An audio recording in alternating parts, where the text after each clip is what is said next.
Good morning, everyone. I hope everyone had a wonderful 4th of July holiday and is hopefully kind of back in the groove of work stuff. I know I'm not really, but hopefully you guys are. I am joined today by my guest, Adam Creighton. Adam, I appreciate you taking the time to join us. Thanks so much for having me. Really appreciate it. Yeah, I kind of saw Adam through, I believe it was like through the Austin Startup Group, one of the Facebook kind of networking groups, and dug a little deeper and saw that he's got a lot of stuff going on. I'm not sure, as someone who doesn't feel like he has that much stuff going on, and I'm sometimes like, oh, how can I get it all in? I can't even imagine with you. But why don't you go ahead and tell us a little bit about your background origin story, like kind of how you got to Austin and some of those things, because I know most of us are not Austin natives. Right. Yeah, it's so I moved here to Austin about 24 years ago. Initially joined IBM as I came to Austin, worked at IBM, worked in the startup scene after that, and then moved on and was one of the worldwide technical directors for Visa, the payments company. I really love pop culture, really love games, voice acting, anime, and I wanted to be a contributor to that stuff I enjoyed as a consumer. So I started out getting into voice acting. That led to on-screen and additional acting. And then I really wanted to contribute even more directly to video games in particular. So I moved away from Austin for a couple of years, joined a company called Emergent Game Technologies, makers of the Gamebryo game engine, which is a middleware piece of software that lets a lot of people start and build their games. And that was kind of my start into the game industry proper. Then I moved back to Austin to join one of the local Disney studios in Austin, Junction Point. Went from there to a small company called Panic Button, and then started my own company, Enduring Games, in 2019, and have been just moving full steam ahead ever since. That's awesome. In 24 years, I mean, that kind of makes you a de facto, original Austinite at that point. With, it depends if you ask Austinites. Sure. Oh no, we won't tell them. But I'm like 16 years, and even myself, I'm usually kind of one of the elder Austin residents in a lot of situations. So 24 years is awesome. Where did you mentioned, enjoying pop culture and games and those kind of things. Where did that kind of love and joy come from? I'm assuming probably when you were pretty young, but do you remember? Yeah, really young actually. I'm a huge comic book fan. I was a very early reader and started reading comic books when I was around 3. Things like Captain America, Devil Dinosaur, Turok, Son of Stone, and some of those kinds of titles that my dad had as I was a kid. And then I moved into video games fairly quickly too, with the Atari 2600 when that was released. And so that time, both on the comic book side and the video game side, was spent quite a bit with myself and my dad, and then my older brother in particular. And so it's just been a part of my life for a really long time, and just it's never really stopped. So it's been a lifetime enjoyment. I think pop culture is such a cool thing because it's a foil in the filter through which we try to figure out the world, and we express the world, and we enjoy the world. And there's just amazing talent involved in it. And so it started super young, and then just never stopped. I still weekly have my comic book pull, and I'm still constantly gaming, even though I run a studio, which is one of the fun and encouraging things. Sometimes there's that truism that if you make your hobby your job, you won't enjoy your hobby anymore. That's the opposite for me. For me, it enriches everything. I love the process, the contribution, the people, and it's fun to put those two worlds together, that work life and that not work life, doing the same thing. It's the other truism for you, it sounds like, which is, if you do what you love, you'll never work a day in your life. Right. Kind of situation. That, and obviously the world has come more and more around to your passions, right? Like obviously in the last decade, 15 years, with comic books becoming, multi-billion-dollar IPs in movies and games and everything else, aside from just the comic books. That's probably been a nice thing for you, and also been beneficial for you as you're starting your business and trying to grow a business too. Yeah, it's kind of fascinating, right? It's the as I was growing up, the video games and comic books and Japanese animation and things were very niche, and people you either found your group that felt the same way, or you were kind of marginalized as being the group that felt that way. And it's much more inclusive now. It's one of the things I like about pop culture. Quite honestly, pop culture tends to be very, very inclusive. It wants those audiences want people to enjoy that with us. And over time, it's gotten so big. I mean, video games is a nearly $100 billion a year industry. It's just massive, and there's such a neat opportunity. But there's also a lot of nuance. There's your big AAA, very expensive, high budget type titles, and then there are these very tiny, amazing 1- and 2-person titles that really kind of change the landscape for what we get to enjoy as gamers. And then there's everything in between. And I love that comic books have become more mainstream by way of the film, because there are people who never would have discovered or known some of that source material without those great expressions of it on screen. I'm a big fan of pop culture expressing itself in different mediums, so I don't need the comic book, and I don't want the comic book to be the same in the movie or in the video game or in the toy. I think the different expressions are just fantastic, and I prefer all of those. Now, one of those people, that's not how the story, like, when they translate the book to the movie, oh, well, they didn't do this right or that right, or those Yeah, kind yeah. of For things. me, it's about what's the heart of the franchise, what's the heart of the character, because Sure. there's a good and a bad way to do things. Sometimes there are expressions that will violate what makes that character or that franchise that character or that franchise, and that's not a good expression of it. But when they change it, and they can change everything from who you would expect the actor to be, to the backstory, to modernizing it for new audiences and making it more accessible. All of those are great levers for expanding the universe as opposed to restricting it to a small audience. So I love that stuff. I think it's great. They're amazing creatives that have done so much with creating expanded universes, whether they're in a single medium or multi-medium. And that's the kind of thing I like to contribute to with what I do with companies like Enduring Games. Well, that and you have so much more, right? Again, so back in honestly, back in the 30s and 40s when the comic book first really started going, but as they got bigger, like, you were very limited on kind of the production you could do, right? And now the production capabilities are so much more that it would be impossible to kind of keep those Right. characters and things confined to what they were in a comic book 40 years ago. Yep. And so, I mean, again, it's just kind of that natural evolution of that. Like, the creators, Stanley and any other of those even small creators of stuff would want to expand, again, hopefully stay true to their character and origins and kind of the philosophy and stuff. But that's kind of just the nature of storytelling. Yeah, I think it really is. I mean, my background is technical communication, English instructional technology, and those kinds of things. And there's one of the things that really stuck with me back when I was doing English Lit, which is a lifetime ago. But that idea that authorial intent is a lie, and that idea is someone creates something, but when they create something really meaningful and really big, it gets bigger than the author. And when that happens, it creates opportunities for other people to take that thing and champion it and move it forward and express it in different ways.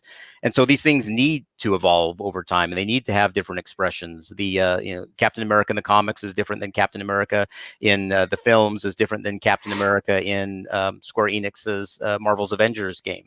And that's great, as long as they're holding true to all the things that make Captain America Captain America. It gets both audiences. It gets the traditional core fan base. It expands it to a brand new audience. It's exciting, and you're right. The tech is going leaps and bounds over what it was. So it creates new opportunities for expression. We move away from these very limited pixel art, limited number of bits on the screen, and now we get to do just very nuanced, photorealistic, stylized. We get all sorts of options in video games and in these different expressions. Sure. I mean, yeah, one of the things that I think of is like Batman, right? Back when Adam West was Batman, Right. like versus when Christian Bale was Batman. Like, you're able to do so much more. Like, why would you not and take advantage of all those capabilities versus like, no, we got to stay true to what it was 30, 40 years ago. Yep. So on the video game side of things, like, obviously, and I'm not as big into games, although hopefully I'll maybe be able to get back into it a little bit, since now with the new NIL rules, the name, image, and likeness stuff, that my NCAA football can come back, which was kind of always my favorite video game. How do you what do you think, or how did you seen kind of pop culture come into those kind of categories? Because in a lot of cases, it seems like obviously the most popular kind of titles and stuff are usually self-created IPs within the gaming world. Warcraft, Halo, all those kind of things. That way, not that there aren't comic books and some of those kind of things that get pulled in too, but kind of how do you see those two things meshing?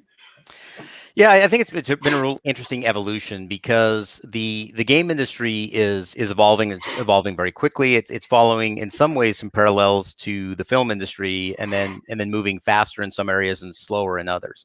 It tends to be a very hit-driven industry, just like film can be also, and that has positives and negatives. The positive side of it is it brings a lot more eyeballs to the game industry, and there are titles and franchises that people can point to. They can look at the Halos, the Call of Duty, and those kinds of titles and those iterative franchises from year to year to year, and that brings in a lot of new gamers. It brings in a lot of franchise fans, and then you also get to create these new expressions. You get to have things like Outriders, which is just a really fun cooperative title with a whole different story universe. You get to have new expressions of traditional franchises like Ratchet and Clank, which is the newest game, is a PlayStation 5 exclusive, and it's just a whole different level of next generation game, which shows what the hardware can do, which shows what can happen with existing franchises. That's a franchise that has all sorts of things from collectibles to comic books to a major motion picture and then video games. And then you have a lot of these smaller titles that get created, and people gravitate around these for these new intellectual properties or these new franchises that are really exciting because they're kind of under the radar, but they rise above because they're really good quality gameplay, or they're amazing audio soundscapes or soundtracks, or they have a unique mechanic, or they're all of those things. So it's fun to see how much the game industry is evolving. And one of the things I really enjoy is kind of the breakdown of traditional genres. You used to have role-playing games as RPGs, and there were action role-playing games, and there were turn-based role-playing games, and there were strategic role-playing games, and then you'd have first-person shooters and sports titles. And now we've just seen such a growth in the success of well-crafted, well-thought-out hybrid titles. Key examples of that are things like Rocket League, which is soccer with rocket-powered cars, and it does all of those things extremely well. It's fun, it's stylized, it has amazing vehicular physics. It's a genuinely good sports game, and those kinds of things are expanding the kind of thing that people like. Another example is a lot of games will have a single player story mode, and they'll have multiplayer. And there are people who buy the game just for one or the other. There are people like me that buy it for both and like to play a lot online socially and also love narrative driven storytelling. But it takes care of multiple audiences that way. People who just love that narrow story-driven narrative, really meaty individual experience can buy it just for that. And those people who really enjoy getting online with friends and being highly competitive and really stretching their skills on that front can do that. And then that, on it as it expands, it goes into the esports league and all of that kinds of things. So it's becoming more pervasive and more broad. It becomes more expensive for some of those hit-driven titles because the bigger and bigger and the more they try to be to everybody, the more and more it costs to do that and to socialize it to broader audiences and narrow audiences. An exciting kind of example that's kind of well below that is a recent title that we were involved with, Knockout City, which is basically a hybrid sports game built around dodgeball, but it's multiplayer.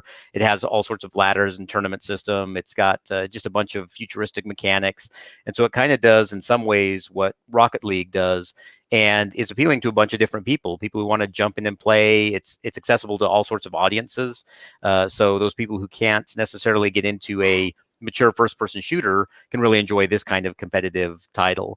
So the expansion of genres is one of the more exciting things I think I've enjoyed in the industry over the last several years. Yeah, as an outsider, it also seems like there's kind of a almost two can. I mean, again, there's so many fragmentations within this, but it's all either kind of the quick, what can I do on my phone kind of game to waste 30 seconds or something, a minute and a half while I'm standing in line somewhere, and these games that tend to get much deeper, like, hey, I'm going to set aside, not that you have set aside a whole weekend, but you're like, hey, I'm going to set aside an hour, and then 4 hours later you're like, you've gone down the rabbit hole to whatever that may be, the sports side of it, the first player person kind of thing, those types of things. And so it's interesting to see how diverse it is. And kind of going back to you talking about when you were young, if you're into comics, that was kind of a very small subset. I feel like we still have those subsets. It's just there are just so many more of them, and it's so much easier to cross-pollinate and connect, that you have people that are like, oh yeah, I really do just like this, but I also like these other things. And so you have people that connect where there's commonality, and then kind of get back into their little niches for stuff that's more unique to them. Yeah, I think it's for me, it's exciting because pop culture starts to have different expressions in different channels, and people get to enjoy that thing they love in different ways.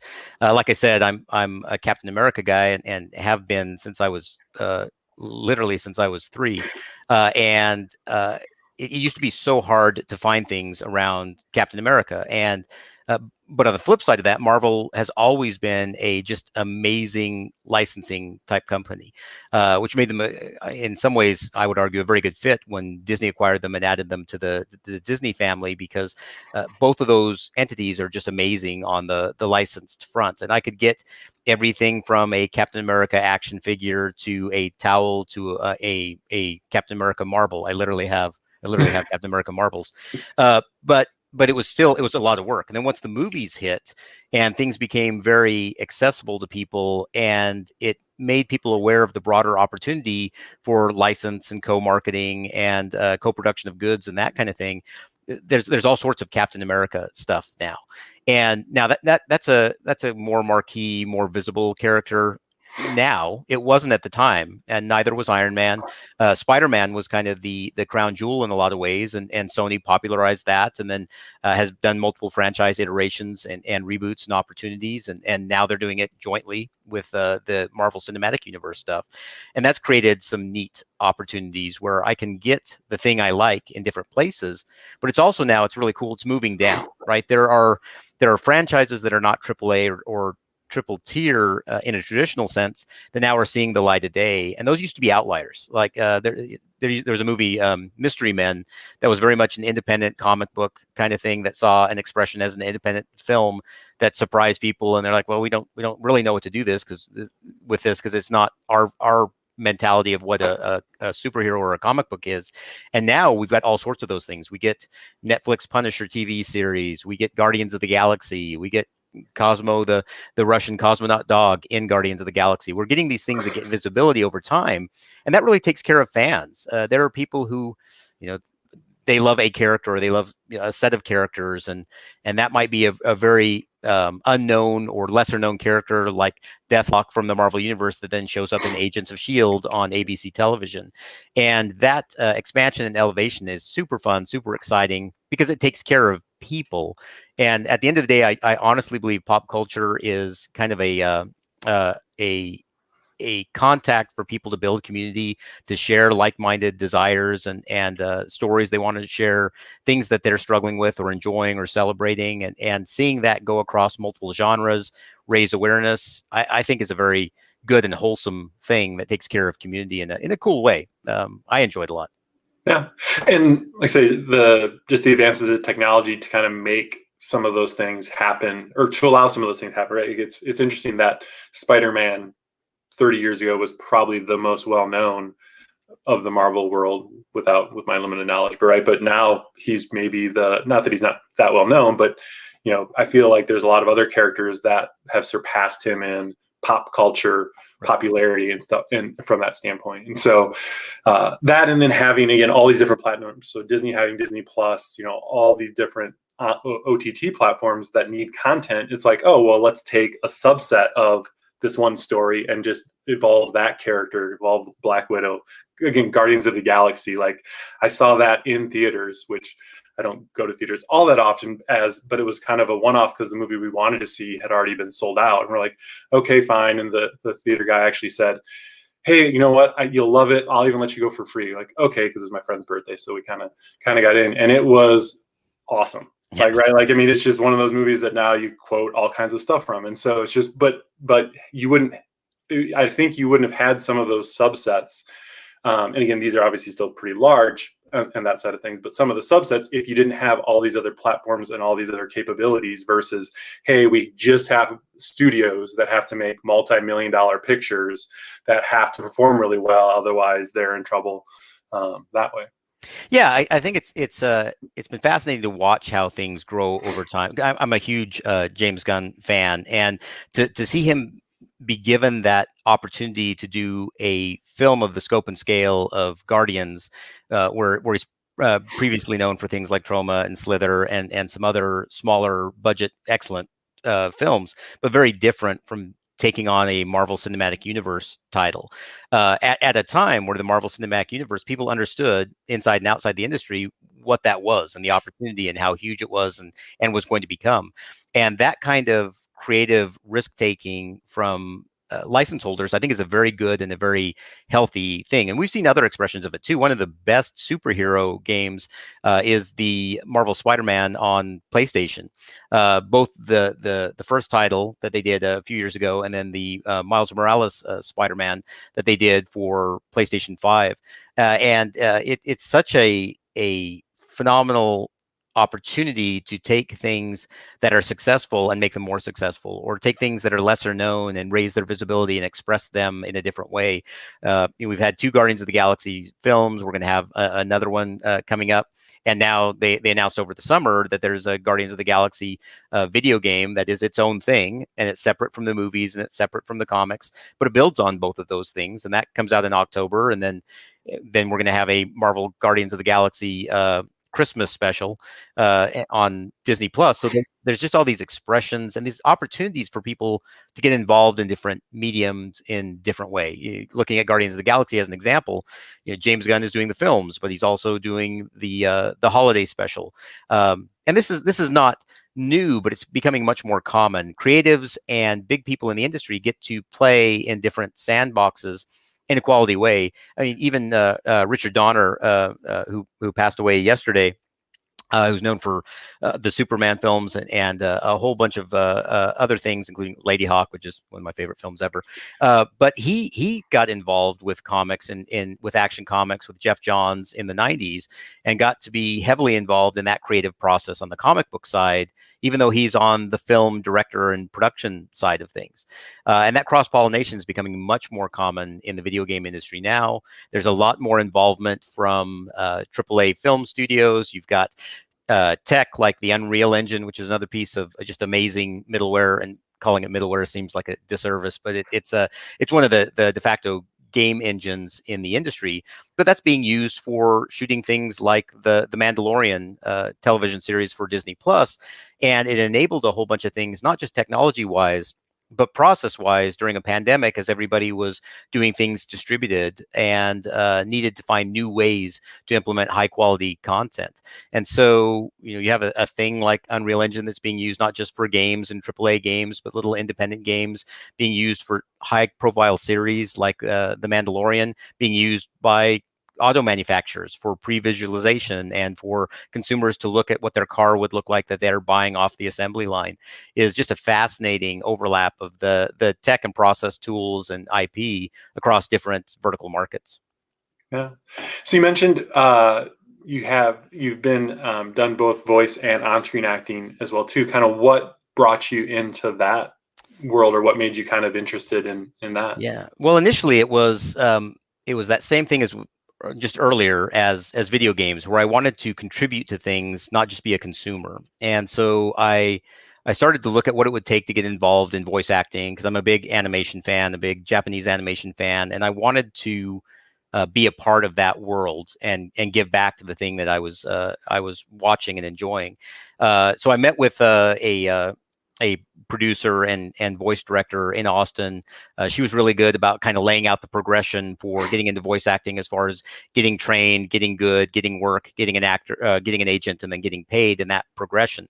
So I started that in 2001 and started that work, and I've been doing professional acting since. As I was doing that voice work, people would ask me to start doing commercials or some television work or some film work or that kind of thing. I did some things like Friday Night Lights when it was filming in Austin. I've done small independent films, and then that leads into other things where people look at me and say, you're kind of not embarrassing when you talk. Can you MC this event? Can you host this other thing? And I enjoy doing that because it helps people. Actually, I'm not I'm an introvert. I'm actually an outgoing introvert, because introvert and extrovert is how people recharge. Exactly. And I can do really well with talking to people, and I can do giant groups and all this kind of thing. But I recharge with one and at most 6 people. And that's just my personality. But I'm totally willing to do large events. I do like the energy of large events and large crowds. But I can put aside my personal, I don't want to be in large crowds, and I'd rather be with fewer people because it helps people. And so I'm willing to do all sorts of things to help people out, from emceeing to filming to doing voice work. But the voice work is just, it's something that started and led into kind of everything else. Because even before I got into the games industry proper, I was auditioning and doing projects for video games just constantly. And so I was talking to people in the game industry. I was meeting with everyone from audio directors to producers on games. A lot of the work, even that we're doing now, I met some of those people when I was doing voice work in the early 2000s. And that's kind of, for me, that's one of the really important things about, independent of what industry or what job anybody has, it's all about relationships, and not, what can they do for me, but what can we do together? And when it's not the right time, it's not the right time, but I stay in touch and we constantly talk and we share and we celebrate. And then, 18 years later, when we do something together, it's really fun. It's really neat that we get to share that thing because it's the right time to do at the right time. That's something I'd really encourage people to do. It really is about the relationship side of things. It's I think sometimes networking gets boiled down to, how do we make contact with people so that they can do stuff for me? I mean, I literally had, every once in a while I will sanitize, but I will post LinkedIn requests to me. And one I had last week just cracked me up, because they sent me a thing and said, we looked at your profile and you're doing a whole bunch of interesting stuff. And I'm reaching out to connect because I figure, why not? And I'm like, I feel special. Like I feel really pretty right now. But those people who reach out to me and say, hey, I really need some help in this area. I've got this blind spot for some business development skills, but I also have some licensing background, and you've voiced publicly that you'd like more help learning about the licensing side of things. And I wonder if we could get together and I can share some of my licensing knowledge and expertise, and you could help me a little bit with the business development side of things. That's a good, positive, transactional type relationship, and then it grows from there. It's really fun. There's so many times where someone will say, hey, can you meet me for a beer or for coffee right now, because I'd like to just pick your brain about something. And wherever I can, I jump in and I do that, because I really want to help people. I get dinged a little bit by some of the people in my circles, because it costs, right? It takes time. It takes away from other stuff. And when people are super busy, there's always more to do. But for me, I appreciate the people who took the time when they didn't know who I was, and they met me for coffee, they met me for beer, and helped get me into the industry. My development director right now at the studio, 16 or 17 years ago, he just met one evening and we sat out on a park bench, and he'd been in the industry already at that point for 14 years. And he just kind of explained how things worked, and opportunities and things to be aware of and things to watch out for, and some particular fits for my personality. And then we fast forward 16 years, and he's my development director, and we're still learning from each other. And I really enjoy that. It's the first time we've worked together. We've known each other for 18 years, I think. But this is the first time we've worked together, and we still learn from each other. But it's because he took the time. He took the time to sit down on a park bench late at night and give up time from his family to just answer some of my questions and give some feedback and some constructive criticism. That's great networking as far as I'm concerned. Doesn't scale really well. It's very point to point. But I really encourage people to look for that kind of thing, and those people who are willing to invest in people that way. But like you say, as an introvert, which I think I'd be, again, I'm definitely not as good in large groups as you would be, having not had that practice. But I don't mind it. As some people are just terrified of it. But definitely, you get that energy from being by myself or smaller groups. Like I think some of that one-to-one networking helps with that too, because it really does, like, for me, being able to help someone actually kind of recharges for when I'm doing the stuff that I need to do for my business, which isn't always as fun with if you're having to cold call or do marketing or doing all the other kind of stuff. And so, the saying, if you help enough people get what they want, get what you want, I think is also kind of true there, that if it's always in my opinion, a good idea to do the right thing and be helpful, and it will usually pay off in the end. It's just that too many people expect it to pay off in the very, very short term, and It's usually not how that's going to work. Yeah, I think it's a really good point, Troy, because like the reality of it is it takes a lot of time and investment before things come to fruition. And sure, I would like things to work out instantly, but that's not how things work. And it definitely, if I had that mentality or that requirement of relationships or anything I do, I would not be a fit for running a business or a startup, or honestly the game industry as a vertical market. I think the investing in people and then staying with it, because it's kind of a truism, right? But it playing the long game is really important, because I have this bias that says people grow and they're either moving forward or backwards. As human beings, we don't get the opportunity to stay stuck. That we're either getting better or we're getting worse, and it takes a lot of work to not get worse, and it takes even more work to actually get better and improve. And one of the really fun things that I like is staying connected with people over, months and years and decades, and watching them grow and still be that person that I really like. And they're more of that person, but they're also a different person as they grow those skills. It's I as a high school or college student would not be qualified to do anything near what I'm doing now in my personal or professional life, but I'm 24 years past that. And so now I get to do other things. And as part of that responsibility, I try to do some of those things with and for other people. And some of that is, the mentorship side of things. Some of that's taking the time to answer questions. Some of it is just really investing in the community side of things. We do a lot where we invest in things like Girls Who Code and Operation Supply Drop, which takes care of our veterans by way of a video game themed event and tactical practice. We take care of emergent needs, things like whether there are ice storms in Austin or hurricanes in Louisiana or in Florida. And we take care of people who have had less opportunity than we have had to get into the industry or to get a job or to be able to get from point A to point B because of a lack of public transportation. And those are things that are part of that networking and community building.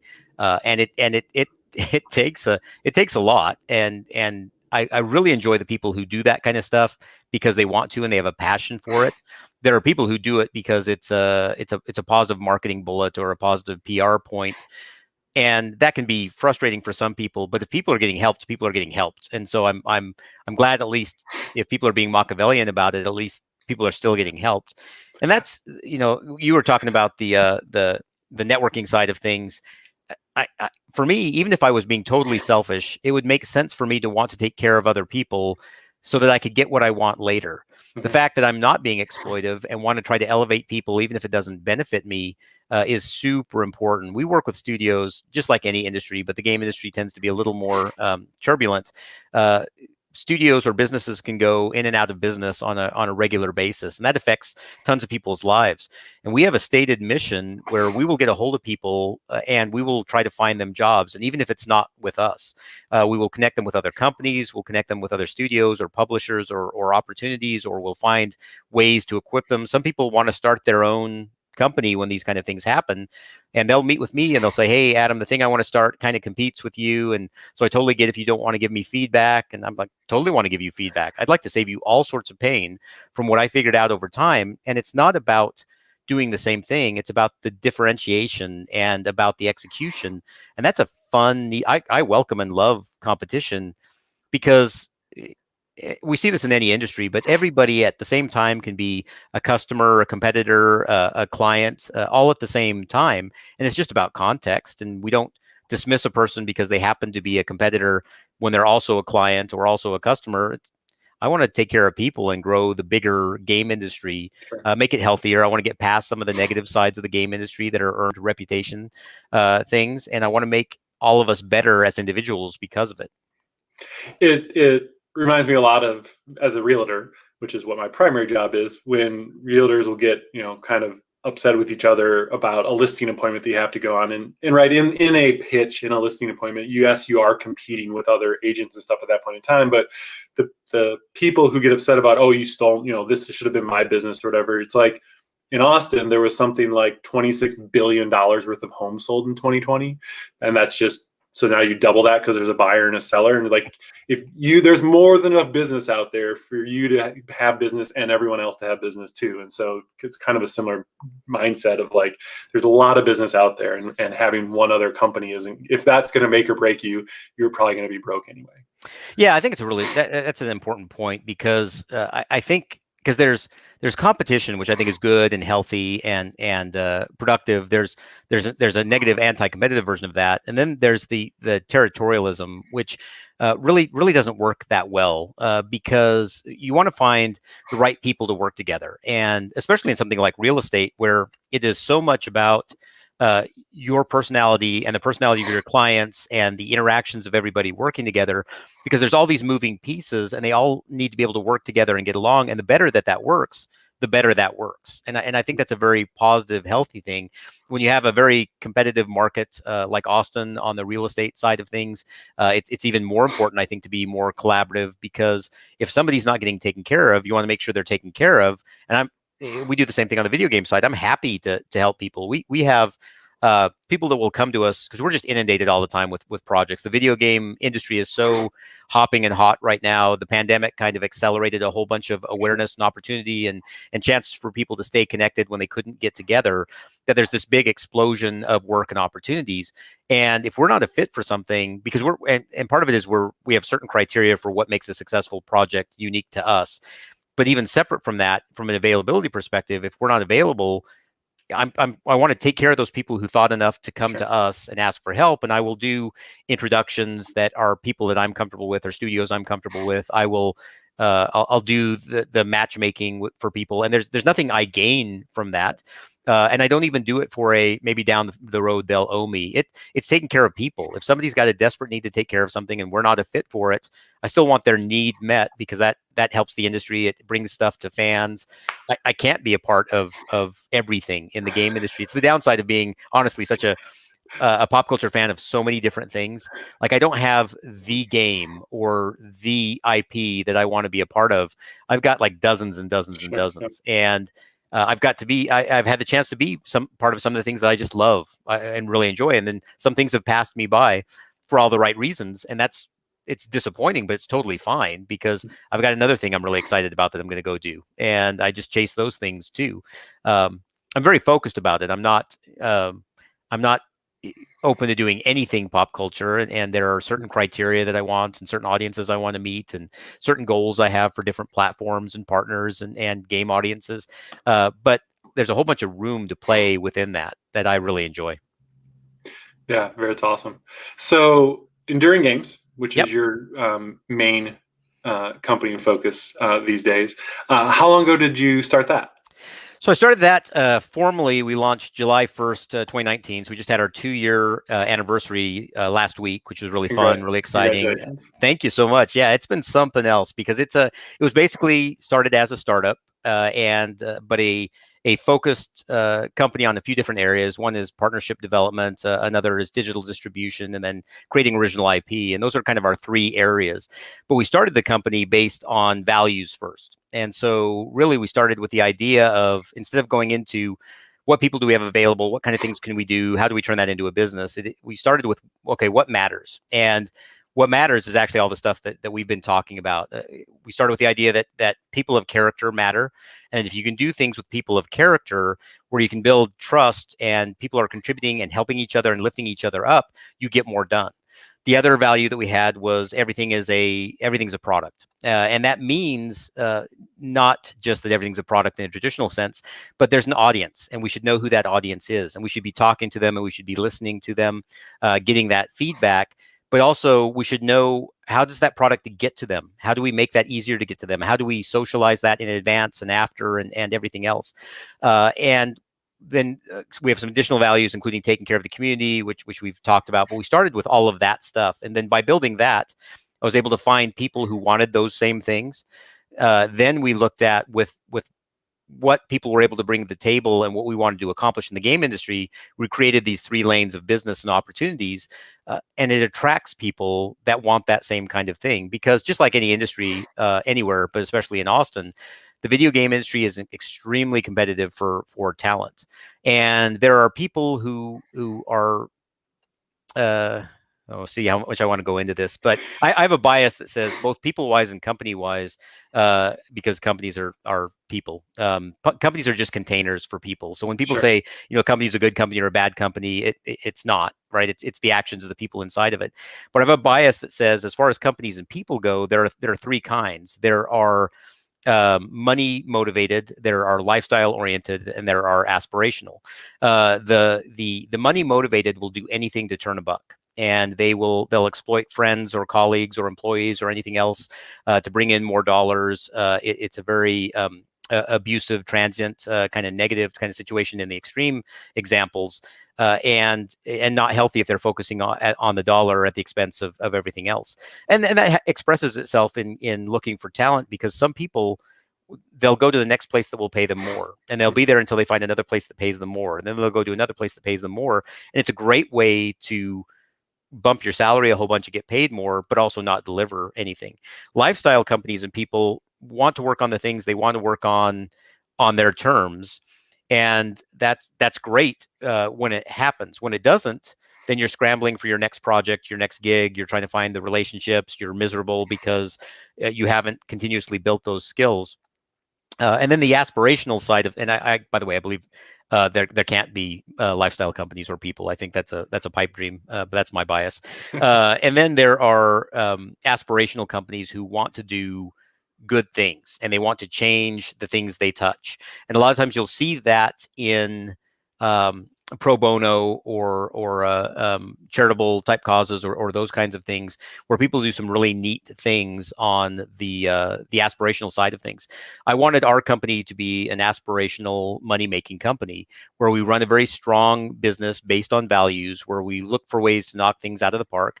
And the projects we work on constantly shock people, and I love that our partners will champion us publicly and say, we're so grateful these folks were part of it, because we couldn't have done this without them.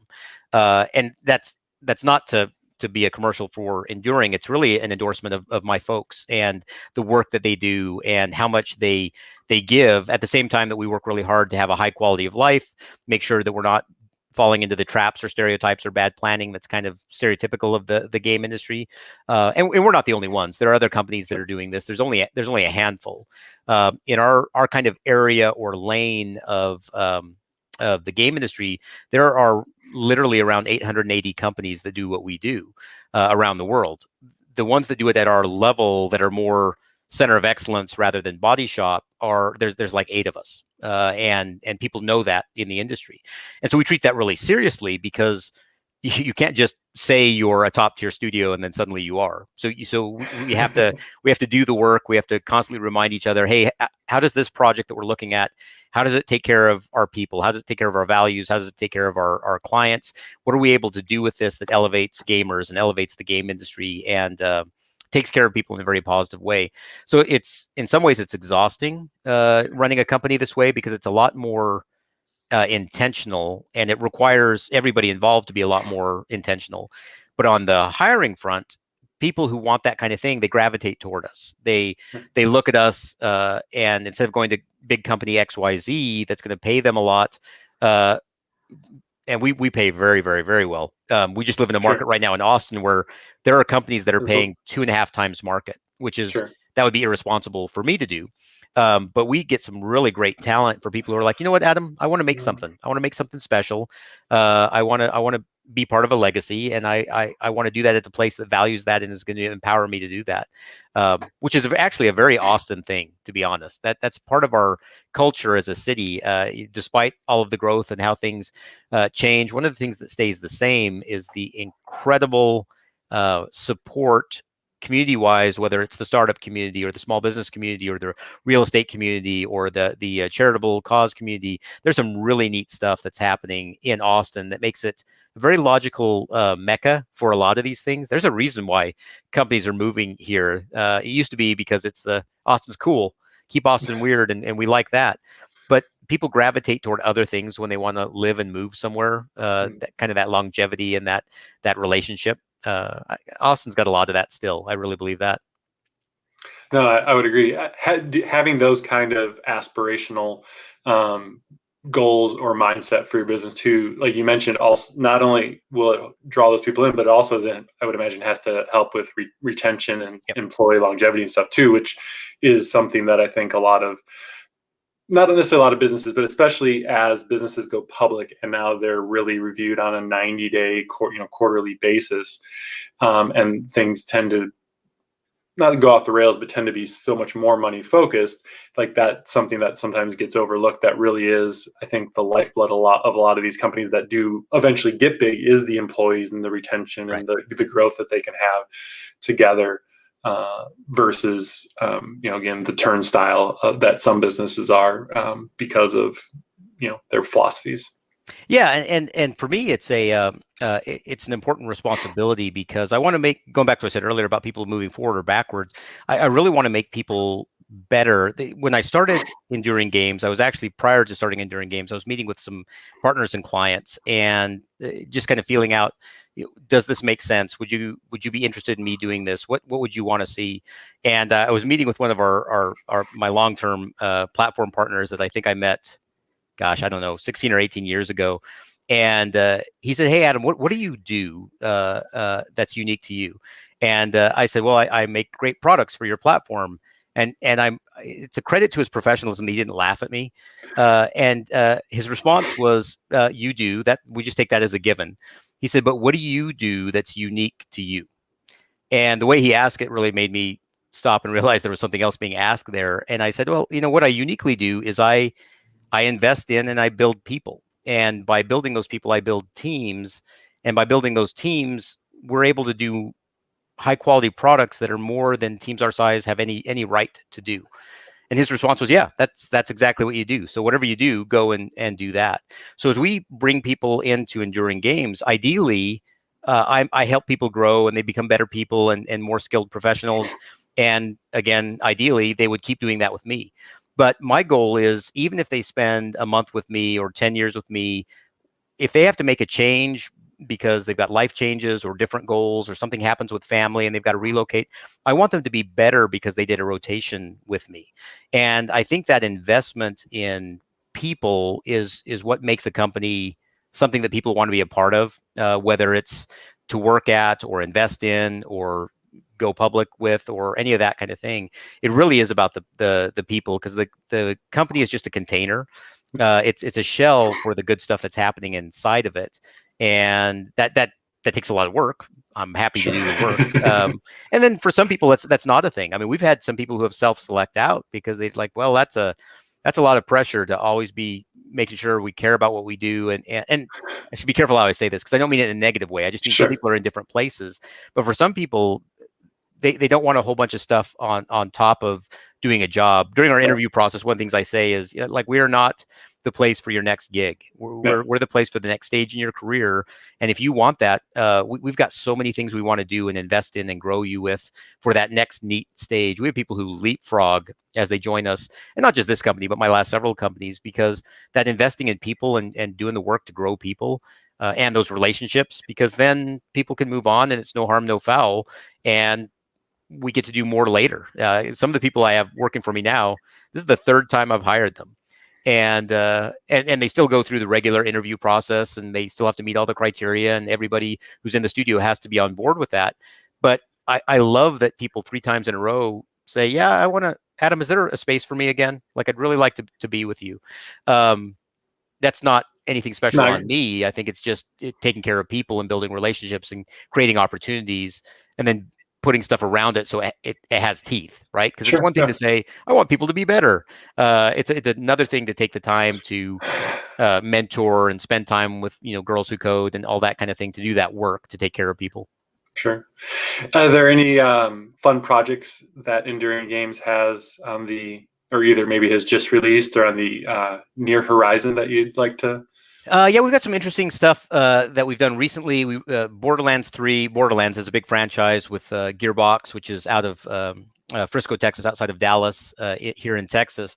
And we got to be a key part of their cross-platform play, which is a new trend, relatively new trend that's just exploding in the game industry, where what that means is I can play on my Xbox, but I could also play with friends on the Epic Game Store or on the Steam Store, and I get to play with people independent of what platform they're on. And we did a lot of the hard work from a technical perspective, but also from a compliance and from a product and from working with a first party perspective. So doing that work was really fun because as a company, we want to bring games to people where they are with what they have with them, and cross-platform play enables that.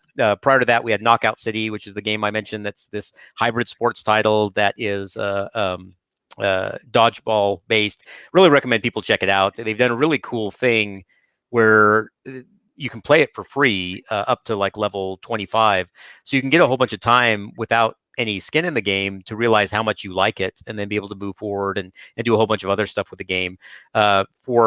We recently had new consoles launch at the end of last year with the PlayStation 5 and the Xbox Series X, and we were part of Demon Souls and a title called Godfall for the PlayStation 5, which is just exciting and phenomenal for me. When you talk about franchises and things we love, Demon Souls and the whole Souls franchise is a genre. It created a genre of games over the last several years, and now you have these quote unquote Souls-like games that are a subgenre of role-playing game that I really enjoy.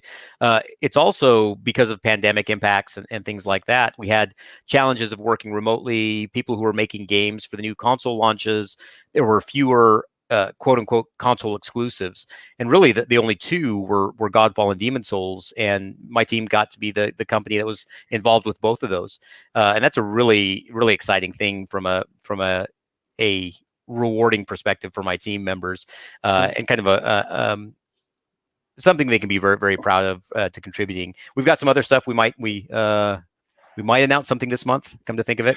And then we'll have some stuff this year and next. The stuff we do is kind of interesting because a lot of what we do in partnership with external clients. And so we work with them on their timing for announcing things. The number one thing I get beat up on social media is people who want us to talk about the projects we're working on next. We've got my team has a very good reputation with things like the Nintendo Switch platform. So a lot of people want to know what's your team working on for that platform. But for all the things we work on, we work with our partners. We're going to do some neat announcements this summer, and then we'll have some product that will very much surprise people. I really like to do things that make people stop and say, what? Followed by, oh, of course, that makes perfect sense.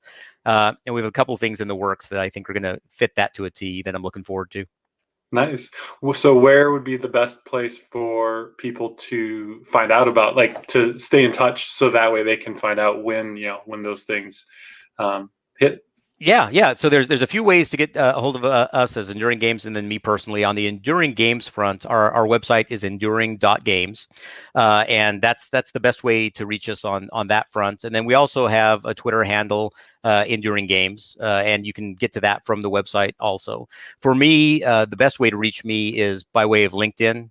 So that's it's Adam Creighton, and then on Twitter where I'm at Adam Cray.